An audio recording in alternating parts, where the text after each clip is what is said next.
date versus like a girl that's like a 5 or 6 that lives in Southern California and gets offered to fly out to Cabo in Las Vegas by all these older men. What can you elaborate a little bit more on that? But by the way, any women who are watching this, it's the same thing with men. If you're dealing with a man who consistently gets attention from attractive women, it's going to be harder to get him to settle down. And if you do get him to settle down, it's going to be harder for him to be faithful.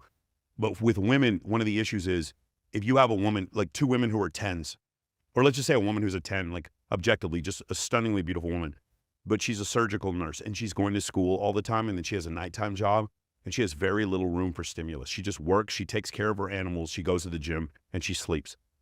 That girl is going to be so much easier to date because she doesn't receive as much stimulus and she doesn't need as much stimulus in order for her to get her validation versus a girl who's a 6. And when I say a 6, I'm not trying to rate them. What I'm saying is if we stratified them amongst all these dating profiles, they would be in the 60th percentile. Let's say a woman who's a 6 like that, but she's constantly getting messages to be flown out to Dubai. And her photos on dating apps and on social media are FaceApp and Facetune to where she looks unrealistically beautiful.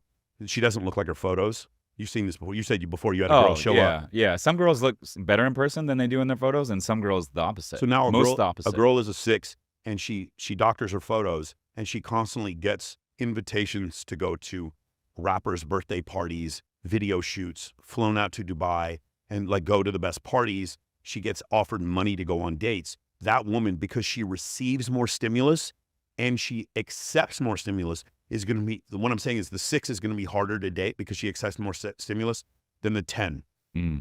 I got lucky. And probably not just more challenging to date, but probably more likely to cheat, right? Yeah. Well, there's other studies that show that. There was, this is not a study by any means, but it was a buddy of mine, Austin Dunham.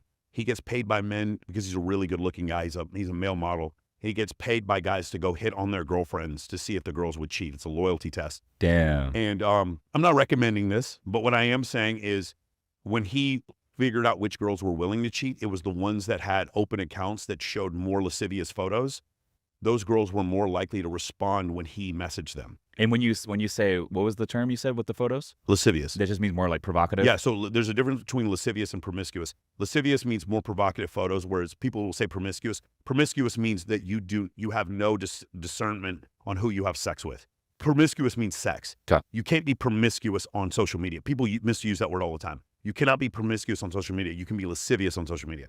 And so the more lascivious photographs, the more thirst traps, the more like just straight up looking at her ass or pushing her boobs together, those girls were more likely to respond to him and more likely to meet him up on a date than the girls who had private accounts or didn't do that as much, which makes sense logically. Yeah. It's funny. It's the opposite for men. The men who cheat, ladies, do you want to know who the men who cheat are? You know who they are? They're the ones who don't even have an Instagram. The guys who make $500K a year and don't have an Instagram. You want to know they don't have an Instagram? Girls are like, oh, I'm dating Bob and he's so busy. He doesn't have time for an Instagram.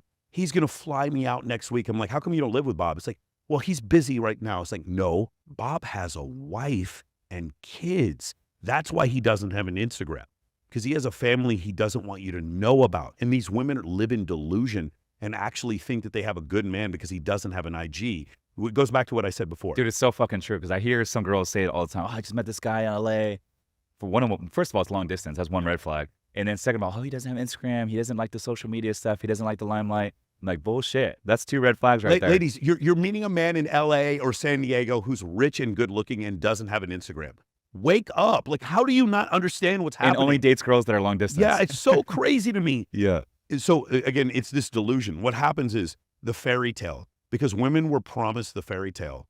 They think that they can get the 6'3" guy who looks like a male stripper to commit to them and be faithful and not be on Instagram and be rich. They read 50 Shades of Grey, and they like Anastasia believes that she can get Christian Grey, who's the billionaire with the huge penis, to like commit to her and never fuck it. You know, I haven't read all the books, but I know that at the end of the books, he never fucks any other women. You're full of shit. That is one of the craziest things I've ever heard. This guy's a billionaire and he never fucks any other girls but Anastasia through the entire book series. It's so crazy to me. That is crazy. And it's like, because you were promised this fantasy. I have a friend of mine right now, she's dating a male stripper. And because she was promised this fantasy, she doesn't see what's going to happen. So she'll criticize me because I want to have threesomes with my girlfriend. while her boyfriend cheats on her, and she believes that he's not going to. Does that make sense? It's like, I live in objective reality and you live in feelings. And then later on, once you come to objective reality, instead of thanking me for trying to hip you up on game, you blame me. It's not my fault. This is how the world is. I did not make men have 17 times as much testosterone as women. That was Charles Darwin who discovered that. It wasn't me. It was a function of natural selection. And so it's just really difficult for a lot of times when you deal with that level of cope, where a woman will say things like what you said before. You're dating a good-looking guy who has a yacht and he drives a Mercedes. He lives 3 towns away, but he doesn't have Instagram. And you think it's because he's so sophisticated. No, it's because he has a wife and kids. Yeah. And Or he's busy working on his he's business. busy working on stuff. Yeah. Or the other Always one I love traveling is for work. the other one is the rich guy who's like, I'm gonna leave my wife for you. And these women, they'll like listen to it and then again criticize me for wanting to date a bisexual woman and never lie to her. Yeah. Like, wake up. I don't know how else to express this to you. It's so crazy. Like, I would rather, this is one of the things in David Buss's book, it's called Men Behaving Badly. At the end of the book, he goes over this thing where I think it was like, it was a female professor who came to him and said something to the effect of like, you can't talk about these evolutionary realities because it hurts women's feelings. Because women have a shorter reproductive career than men do. They just do. Women, it's like you have a 5% chance of having a child once you turn the age of 40 as a woman. For men, it's not anywhere near that low. Yeah. I mean, I'm 38. I want to have 3 or 4 kids, but I'm not ready for like 4 or 5 years. So I know for me, I got to date a little bit younger, and that's just the facts. And by the way, if you keep yourself in shape, you can date younger and still play. My grandfather was in really good shape out there throwing a football with me at 64 years old. So it was one of these things where you come to the realization you can stay in shape for longer, and our reproductive career is longer. Me expressing that, does that make me a misogynist, or is biology misogynistic? I don't know what the answer to that is. What I know is that it's a truth that you can deal with or not. But Dr. Buss in his book, at the end, he's like, it's better to know the truth. It's better to know the truth. And the reality of the situation is, the truth is, for instance, social media has made it to where a small group of men have a ton of access to women.